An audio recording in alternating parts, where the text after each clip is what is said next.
1915년 11월 프랑스 클레르몽의 들판에는 차가운 초겨울바람이 불고 있었지만 그곳에 모인 수천 명의 군중이 뿜어내는 열기는 뜨거웠습니다. 교황 우르바누스 2세는 높은 단상에 서서 저 멀리 동쪽을 바라보는 듯한 눈빛을 하고 있었습니다. 그의 손에는 비잔티움 제국의 황제 알렉시오스 1세가 보낸 다급한 편지가 들려 있었습니다. 동방의 형제들이 이교도들의 말발구발에 신음하고 있다. 성지 예루살렘이 유린당하고 있다. 교황의 목소리가 광장에 울려 퍼졌습니다. 당시 유럽은 춥고 배고팠으며 영주들끼리의 끝없는 전쟁으로 피폐해져 있었습니다. 교황은 이 혼란스러운 에너지를 밖으로, 즉 공동의 적에게 돌릴 기회를 포착한 것입니다. 그는 이 전쟁에 참여하는 모든 자에게 죄의 사면을 약속했습니다. 살인자도, 도둑도, 기사도 십자가를 짊어지면 천국에 갈 수 있다는 달콤한 제안이었습니다. 군중 속에서 누군가 외쳤습니다. 데우스 불트신께서 원하신다. 그 외침은 순식간에 들불처럼 번져나가 거대한 함성이 되었습니다. 귀족들은 자신의 옷을 찢어 십자가 모양을 만들어 가슴에 달았고, 농민들은 농기구를 버리고 무기를 들었습니다. 광기는 이성을 집어삼켰습니다. 이것이 장장 200년에 걸친 피의 역사의 서막이었습니다. 1916년 마침내 거대한 원정대가 움직이기 시작했습니다. 초기에는 광신에 사로잡힌 가난한 농민들과 불황자들이 무작정 떠났지만 그들은 훈련된 군대가 아니었습니다. 그들은 동유럽을 지나며 약탈을 일삼다 헝가리군이나 투르크군에게 허무하게 도살당했습니다. 진짜 위협은 그 뒤를 따르는 정규 기사단이었습니다. 고드프리드 부용, 보헤몬드 레몬 같은 당대 최고의 맹장들이 이끄는 십자군 본대는 달랐습니다. 그들은 철갑을 두르고 잘 훈련된 말에 올라탄 중세 유럽이 만들어낸 가장 치명적인 살인 병기들이었습니다. 하지만 예루살렘으로 가는 길은 지옥 그 자체였습니다. 소아시아의 뜨거운 태양 아래서 기사들은 무거운 갑옷 속에서 쪄 죽어갔고 말들은 갈증으로 쓰러졌습니다. 가장 큰 시련은 안티오크 공성전이었습니다. 난공불락의 요새 안티오크 앞에서 십자군은 8개월을 버텼습니다. 성 안의 이슬람군보다 성 밖의 십자군이 굶주림으로 먼저 죽어나갔습니다. 병사들은 가죽 장화를 삶아 먹으며 버텼고 절망감은 전염병처럼 번졌습니다. 그때 기이한 소문이 돌기 시작했습니다. 성 베드로 성당 바닥에 예수를 찌른 성창이 묻혀 있다. 어느 수도사의 계시를 따라 파헤친 땅 속에서 녹슨 쇠조각 하나가 나왔습니다. 그것이 진짜인지 가짜인지는 중요하지 않았습니다. 중요한 것은 그 쇠조각이 굶주린 병사들의 눈에 광기를 불어넣었다는 사실입니다. 신이 우리와 함께 하신다. 사기가 충천한 십자군은 성문을 열고 쏟아져 나와 수적으로 우세했던 투르크 구원병을 기적적으로 격파했습니다. 안티오크가 함락되자 그들의 칼끝은 이제 단 하나의 목표, 예루살렘으로 향했습니다. 1919년 6월 7일, 마침내 십자군 앞에 예루살렘의 성벽이 모습을 드러냈습니다. 3년 전 고향을 떠날 때 수만 명이었던 군대는 이제 1만 2천 명 정도로 줄어 있었습니다. 하지만 살아남은 자들은 지옥을 경험한 정예 중의 정예였고 신앙으로 무장한 야수들이었습니다. 공성전은 치열했습니다. 이슬람 수비대도 필사적이었습니다. 십자군은 나무가 부족해 멀리서 가져온 목재로 거대한 공성탑을 만들었습니다. 7월 15일 고드프리가 이끄는 부대가 북쪽 성벽에 공성탑을 붙이는 데 성공했습니다. 다리가 내려지고 십자가가 그려진 방패들이 성벽 위로 쏟아져 들어갔습니다. 성벽이 뚫렸다. 성문이 열리자 참극이 시작되었습니다. 3년을 기다려온 분노와 광기가 폭발했습니다. 십자군은 눈에 보이는 모든 것을 배웠습니다. 군인뿐만 아니라 여자, 노인, 아이들도 예외가 아니었습니다. 이슬람 사원인 알 아크사 모스크로 도망친 사람들도 그곳에서 몰살당했습니다. 당시의 기록은 이렇게 전합니다. 솔로몬의 성전 안에서 말들이 무릎까지 차오른 피의 강을 헤치며 달렸다. 물론 과장된 표현이겠지만 그날 예루살렘의 거리가 붉게 물들었다는 것은 부정할 수 없는 사실이었습니다. 승리에 도취한 십자군은 시체 더미 위에서 감사의 기도를 올렸습니다. 피비린내와 향 냄새가 뒤섞인 기묘한 승리였습니다. 전투가 끝나고 정복자들은 지도자를 뽑아야 했습니다. 영주들은 가장 덕망이 높았던 고드프리드 부용을 왕으로 추대했습니다. 그러나 독실했던 고드프리는 왕관을 거절하며 조용히 말했습니다. 예수 그리스도께서 가시관을 쓰셨던 이곳에서 내가 어찌 황금으로 된 왕관을 쓸 수 있겠소. 그는 왕 대신 성묘의 수호자라는 겸손한 칭호를 받았습니다. 이렇게 하여 예루살렘 왕국과 에데사 안티오크, 트리폴리 등 4개의 십자군 국가가 이슬람의 심장부 한가운데 탄생했습니다. 유럽은 환호했습니다. 신의 뜻이 이루어졌다고 믿었습니다. 템플 기사단과 구호 기사단 같은 수도 기사단들이 창설되어 이 새로운 영토를 지키기 위해 모여들었습니다. 하지만 그들은 몰랐습니다. 피로 세운 왕국은 피로 값을 치러야 한다는 것을 말입니다. 흩어져 있던 이슬람 세력은 서서히 충격에서 벗어나고 있었습니다. 사막의 모래바람 속에 복수의 칼날을 가는 이들이 나타나기 시작했습니다. 1차 십자군의 성공은 거대한 반격의 서막에 불과했습니다. 1919년의 기적적인 승리 이후 중동의 라틴 왕국들은 불안한 평화를 누리고 있었습니다. 예루살렘, 에데사, 안티오크, 트리폴리의 영주들은 이슬람 세력이 분열된 틈을 타 자신들만의 성을 쌓고 영토를 넓혔습니다. 하지만 사막의 침묵은 기만적이었습니다. 모래바람 너머에서 잠자던 사자가 깨어나고 있었습니다. 반격의 신호탄은 모술의 태수 장기가 쏘아 올렸습니다. 그는 분열된 이슬람 도시들을 무력으로 통합하며 십자군을 향한 지하드 성전을 선포했습니다. 1144년 크리스마스 이브, 유럽인들이 축제에 젖어 있을 때 가장 북쪽에 고립되어 있던 십자군 국가 에데사 백국이 장기의 군대에 의해 함락되었습니다. 에데사의 함락은 단순한 영토 상실이 아니었습니다. 그것은 기독교 기사들은 무적이다라는 신화가 깨진 충격적인 사건이었습니다. 이 비보가 유럽에 전해지자 교황 에우제니오 3세는 즉각 새로운 십자군을 호소했습니다. 이번에는 당대 최고의 웅변가이자 성인으로 추앙받던 베르나르두스가 나섰습니다. 그의 열정적인 설교는 유럽 전역을 뒤흔들었고 이번에는 농민이 아닌 왕들이 움직였습니다. 프랑스의 경건한 왕 루이 7세와 독일의 강력한 황제 콘라트 3세가 십자가를 짊어졌습니다. 역사상 최초로 유럽의 군주들이 직접 이끄는 거대한 원정대가 조직된 것입니다. 하지만 1147년 야심차게 출발한 제2차 십자군의 여정은 시작부터 삐걱거렸습니다. 50년 전과 마찬가지로 소아시아의 길목은 험난했습니다. 독일군과 프랑스군은 서로를 불신했고 비잔티움 제국은 이 거대한 외국 군대가 자신들의 수도를 약탈하지 않을까 전전긍긍하며 비협조적인 태도를 보였습니다. 투르크족의 기습 공격과 굶주림 질병으로 인해 수만 명의 병사가 성지에 도착하기도 전에 목숨을 잃었습니다. 겨우겨우 예루살렘에 도착했을 때 왕들의 자존심은 상처투성이었습니다.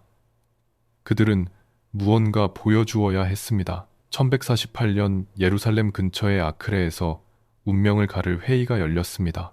예루살렘 왕국의 귀족들과 유럽에서 온 두 왕은 공격 목표를 논의했습니다. 그리고 그들은 역사상 가장 어리석은 결정을 내렸습니다.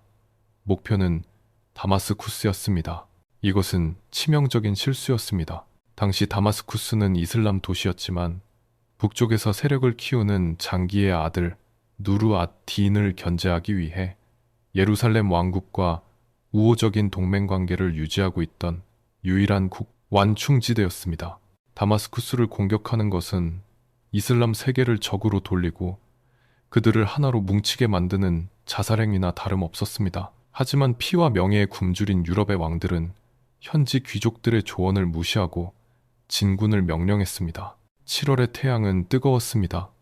다마스쿠스 주변은 울창한 과수원과 수로로 둘러싸여 천연 요새를 이루고 있었습니다. 십자군은 과수원 숲을 뚫고 들어가며 치열한 전투를 벌였습니다. 나뭇가지 사이로 화살이 빗발치고 좁은 통로에서 칼과 창이 부딪혔습니다. 십자군은 막대한 피해를 입으면서도 서서히 성벽을 향해 전진했습니다. 그러나 결정적인 순간 지휘부 내에서 내분이 일어났습니다. 어느 쪽 성벽을 칠 것인가에 대한 논쟁 끝에 그들은 물과 나무가 풍부한 과수원 쪽을 포기하고 방어가 약해 보이는 평원 쪽으로 진영을 옮겼습니다. 그것은 돌이킬 수 없는 패착이었습니다. 그곳은 던약볕이 내리쬐는 황무지였고 마실 물조차 없었습니다. 성 안의 다마스쿠스 시민들은 필사적으로 저항했고 북쪽에서는 누르 앗딘의 대군이 지원을 위해 내려오고 있다는 소문이 돌았습니다.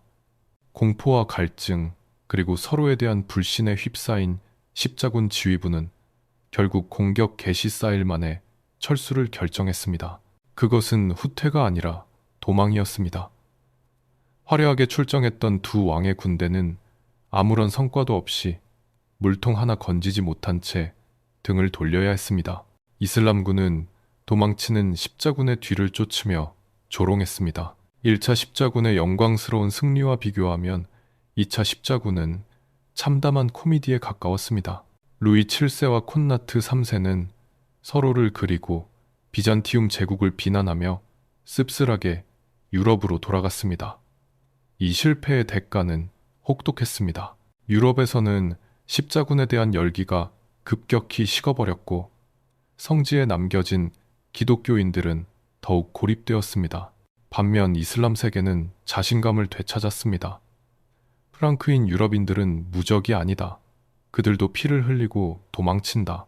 다마스쿠스 공격으로 인해 중동의 정세는 완전히 뒤집혔습니다.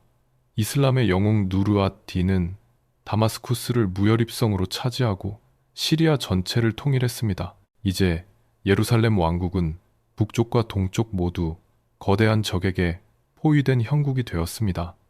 그리고 이 격동의 시기 누르-앗-딘의 군대에는 아직은 무명에 가까운 한 젊은 쿠르드족 장교가 있었습니다. 그는 조용히 역사의 무대에 오를 준비를 하고 있었습니다. 훗날 서양인들에게는 공포의 대상이자 존경의 대상이 되고 이슬람 세계에는 구원자가 될 그의 이름은 살라흐-앗-딘, 바로 살라딘이었습니다. 사막의 바람이 방향을 바꾸고 있었습니다.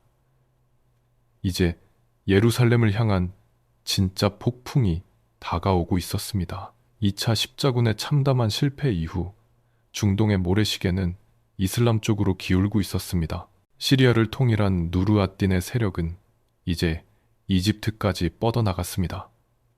그 혼란 속에서 역사는 한 명의 영웅을 선택했습니다. 1174년 누르-앗-딘이 사망하자 이집트의 지배자가 된 살라딘은 시리아와 이집트를 모두 장악하고 이슬람 세계를 하나로 묶는 거대한 술탄 제국을 건설했습니다.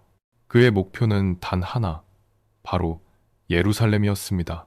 당시 예루살렘 왕국은 나병에 걸린 어린 왕 보두행 4세가 기적적인 투혼으로 나라를 지탱하고 있었습니다. 살이 썩어 들어가는 고통 속에서도 말에 몸을 묻고 전장을 지휘했던 이 소년 왕은 살라딘에게도 두려운 존재였습니다. 하지만 보두행이 24세의 나이로 요절하자 예루살렘의 운명은 탐욕스럽고 어리석은 자들의 손에 떨어졌습니다. 그중 최악은 르노드 샤티용이었습니다. 르노는 휴전 협정을 무시하고 이슬람 상단을 습격하여 약탈과 살육을 즐기는 도적 같은 영주였습니다. 심지어 메카를 공격하겠다고 위협하며 살라딘의 인내심을 끊어버렸습니다. 살라딘은 맹세했습니다. 내 손으로 반드시 저 자의 목을 치리라. 1187년 7월 갈릴리 호수 근처의 하틴, 살라딘의 대군은 십자군을 포위했습니다. 한여름의 더약볕 아래 십자군은 물 한 모금 마시지 못한 채 철갑 속에 갇혀 있었습니다. 살라딘은 마른 풀에 불을 질러 연기로 그들을 고문했습니다. 목마름과 열기에 지친 십자군은 전멸에 가까운 패배를 당했습니다. 예루살렘 왕 기참진양과 르노드 샤티용은 포로로 잡혀 살라딘의 천막 앞에 무릎 꿇었습니다. 살라딘은 지친 왕에게는 얼음물을 건넸지만 르노에게는 자비를 베풀지 않았습니다. 그는 자신의 맹세대로 단칼에 르노의 목을 베었습니다. 하틴 전투의 패배로 예루살렘을 지킬 병력은 사라졌습니다. 1187년 10월 살라딘은 마침내 예루살렘에 입성했습니다. 88년 전 십자군이 저질렀던 피해 학살은 없었습니다. 살라딘은 관용을 베풀었습니다. 몸값을 낸 자들은 무사히 도시를 떠날 수 있었고 가난한 이들도 많이 풀려났습니다.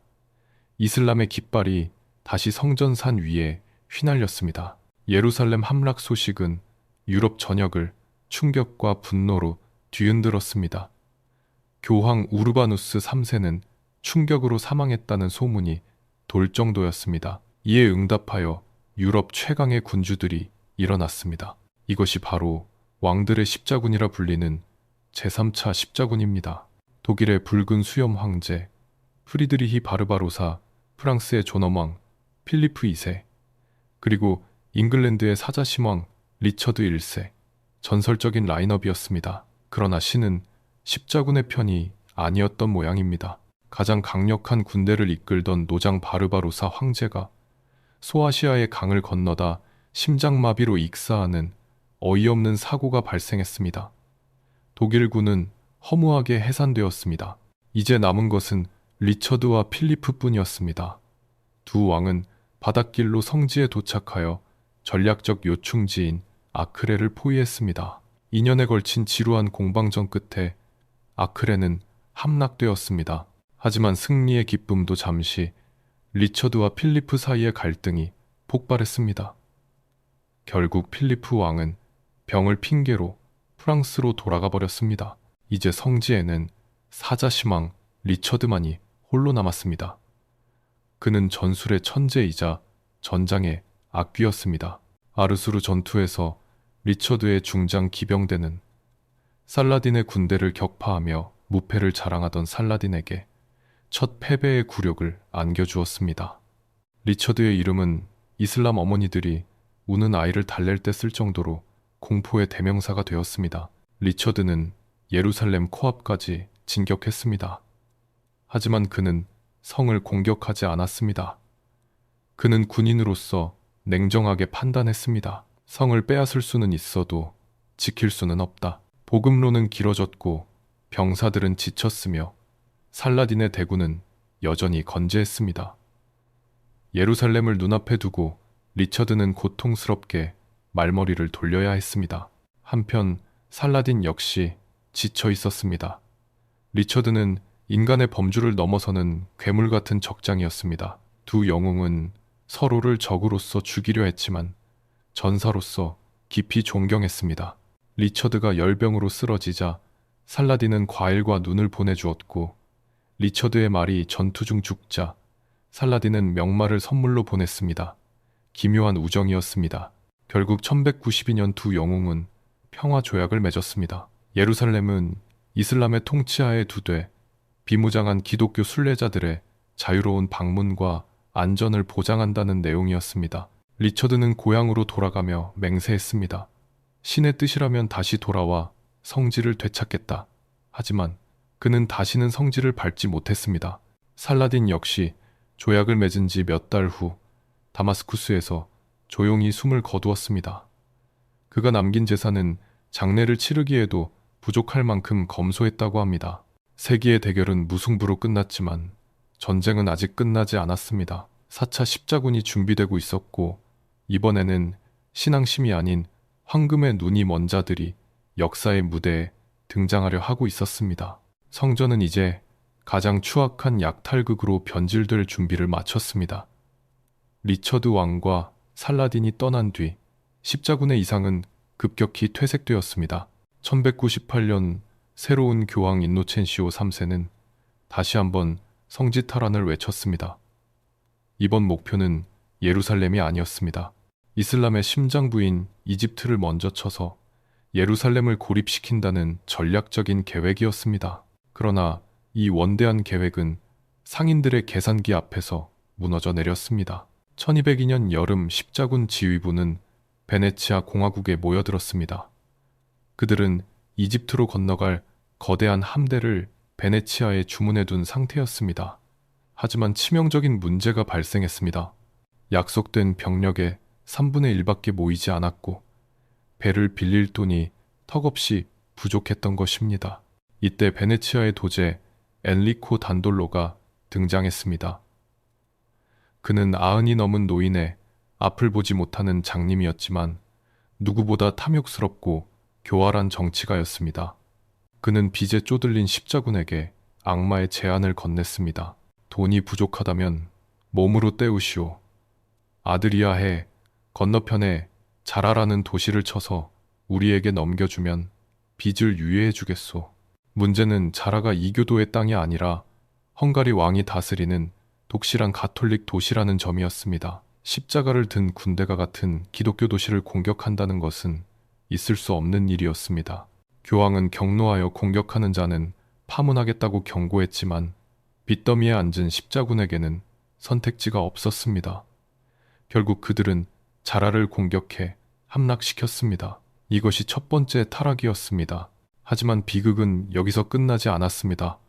자라에서 겨울을 보내던 십자군에게 비잔티움 제국에서 쫓겨난 왕자 알렉시오스 4세가 찾아왔습니다. 그는 달콤한 유혹을 속삭였습니다.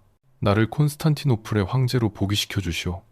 그러면 십자군 전체가 평생 쓰고도 남을 돈과 병력을 지원하고 동방 정교회를 로마 교황청 아래에 두겠소. 이집트의 뜨거운 사막보다는 눈앞의 황금 도시 콘스탄티노플이 훨씬 매력적이었습니다. 베네치아의 단돌로 역시 경쟁자인 비잔티움 제국을 무너뜨릴 기회를 놓칠 리 없었습니다. 십자군의 뱃머리는 이집트가 아닌 기독교 세계의 수호자였던 콘스탄티노플로 향했습니다. 1203년 십자군 함대는 콘스탄티노플 앞바다를 가득 메웠습니다. 압도적인 무력 앞에 비잔티움 황제는 도망쳤고 알렉시오스 4세는 약속대로 황위에 올랐습니다. 그러나 그는 십자군에게 약속한 막대한 돈을 지불할 능력이 없었습니다. 십자군은 빚 독촉을 하듯 성 밖에서 위협했고 시민들은 오만한 십자군과 무능한 황제에게 분노하여 반란을 일으켰습니다. 알렉시오스 4세는 살해당했고 성문은 굳게 닫혔습니다. 돈도 못 받고 오갈 데 없어진 십자군은 야수로 돌변했습니다. 1204년 4월 12일 역사상 가장 부끄러운 공격이 시작되었습니다. 신의 뜻이라는 구호는 사라지고 약탈이라는 욕망만이 남았습니다. 베네치아 함대는 성벽으로 사다리를 연결했고 프랑스 기사들은 도끼를 들고 성문을 부셨습니다. 난공불락이라 불리던 테오도시우스 성벽이 같은 기독교인의 손에 뚫렸습니다. 그리고 지옥이 펼쳐졌습니다. 3일 동안 십자군은 미친 듯이 도시를 유린했습니다. 고대 그리스 로마의 예술품들이 파괴되고 황금으로 된 조각상들은 녹여져 동전이 되었습니다. 가장 충격적인 일은 하기야 소피아 대성당에서 일어났습니다. 그들은 제단 위에서 술판을 벌였고 매춘부를 총대주교의 자리에 앉혀 노래를 부르게 했습니다. 수녀들은 겁탈당했고 사제들은 칼에 찔렸습니다. 1000년 동안 문명을 지켜온 도시가 같은 십자가를 든 형제들에 의해 철저히 짓밟혔습니다. 이 사건으로 동방 정교회와 서방 가톨릭 교회의 감정의 골은 영원히 치유될 수 없을 만큼 깊어졌습니다. 십자군은 그 폐허 위에 라틴 제국이라는 나라를 세우고 전리품을 나누어 가졌습니다. 예루살렘, 이집트 아무도 기억하지 않았습니다. 그들은 이미 충분히 부자가 되었으니까요.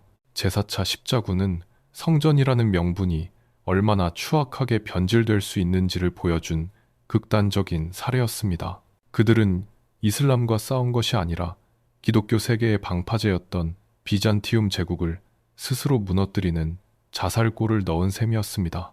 이제 십자군 운동은 끝을 향해 달려가고 있었습니다. 순수한 열정도 영웅적인 서사도 사라진 채 오직 관성과 절망만이 남은 마지막 장이 기다리고 있었습니다. 1204년 콘스탄티노플 약탈은 십자군 운동의 도덕적 사망 선고나 다름없었습니다.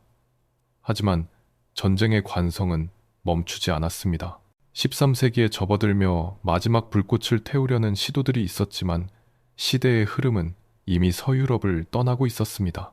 프랑스의 성왕 루이 9세는 꺼져가는 불씨를 되살리려 했던 마지막 영웅이었습니다. 그는 누구보다 독실했고 살라딘처럼 고결한 인격자였습니다. 1204 19년 그는 제7차 십자군을 이끌고 이집트로 향했습니다. 초반의 기세는 좋았으나 나일강의 홍수와 역병 그리고 전술적 실수가 겹치며 그의 군대는 괴멸되었습니다. 왕조차 포로로 잡히는 수모를 겪었고 막대한 몸값을 치르고서야 풀려날 수 있었습니다. 그는 포기하지 않고 1270년 제8차 십자군을 일으켜 튀니지로 향했지만 칼 한 번 제대로 휘두르지 못한 채 전염병으로 병사하고 말았습니다. 가장 성스러운 왕의 죽음은 상징적이었습니다. 신은 더 이상 십자군에게 기적을 내려주지 않는다는 명백한 신호였습니다. 그리고 그 무렵 중동에는 살라딘보다 훨씬 더 무자비하고 강력한 새로운 적이 등장했습니다. 바로 맘루크였습니다. 맘루크는 본래 노예 출신의 병사들이었습니다. 어릴 때부터 오직 전쟁 기계로 훈련받은 그들은 이집트의 아이유브 왕조를 무너뜨리고 스스로 술탄의 자리에 올랐습니다. 그들의 지도자 바이바르스는 살라딘과는 전혀 다른 종류의 인간이었습니다. 살라딘이 관용의 군주였다면 바이바르스는 파괴의 화신이었습니다.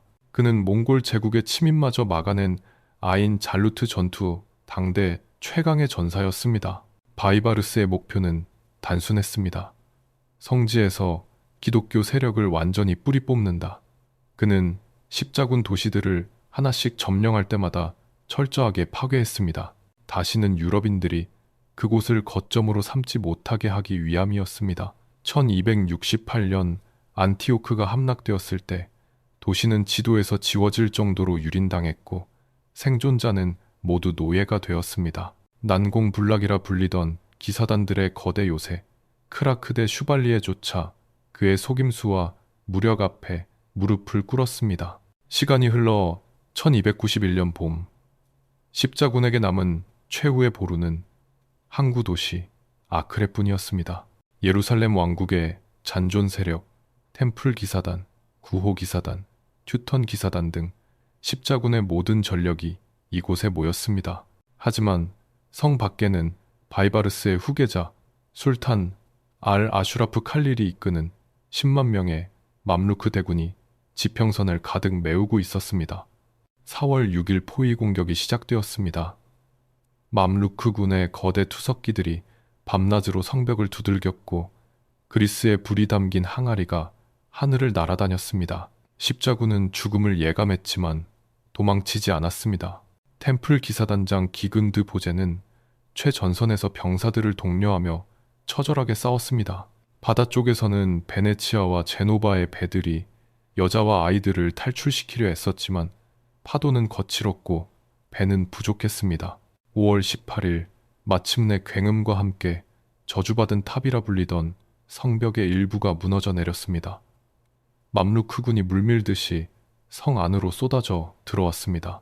시가전은 지옥도였습니다.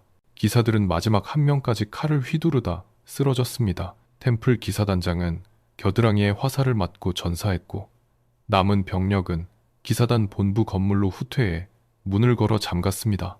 술탄은 항복하면 목숨은 살려주겠다고 제안했지만 며칠 뒤 그 약속은 깨졌습니다. 분노한 기사들은 맘루크 병사들과 함께 자폭을 선택했습니다. 거대한 건물이 무너지며 수백 명의 기사와 맘루크 병사가 함께 매몰되었습니다. 먼지가 가라앉았을 때 아크레는 침묵에 잠겼습니다. 아크레의 함락과 함께 1915년 클레르몬 공의회에서 시작된 200년의 대서사시는 막을 내렸습니다.